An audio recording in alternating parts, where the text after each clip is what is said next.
আমাদের ইকম ড্রাইভে সবারই কাজ করতে গিয়ে একটি ভুল কখনো কখনো হয়েছে যে আসলে অর্ডার লিস্টে যে আমাদের অর্ডারগুলো রয়েছে সেই পেন্ডিং থেকে আমি আরটিএস এ পাঠানোর জায়গায় আমি ভুল করে শিপিং এ পাঠিয়ে দিয়েছি। আপনি মনে করেন কোন একটি অর্ডার নিয়ে আপনি রেডি টু শিপিং এর জায়গায় মিন্স আরটিএস এ দেওয়ার জায়গায় আপনি শিপিং এ ক্লিক করে ফেলছেন। এখন সেই অর্ডারটি চলে গেছে শিপিং এ, কিন্তু আসলে এটা যাওয়ার কথা ছিল আরটিএস এ।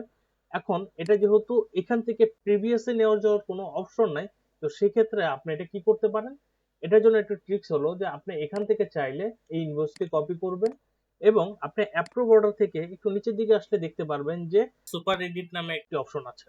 এখানে ক্লিক করলে আপনার সার্চে আপনি আপনার ইনভয়েস নাম্বার যেটা কপি করে নিয়ে আসছেন সেটা আপনি পেস্ট করে দিবেন এবং এখান থেকে আপনি এটা চাইলে যে কোনো স্ট্যাটাসে আপনি এটা চাইলে মুভ করতে পারেন।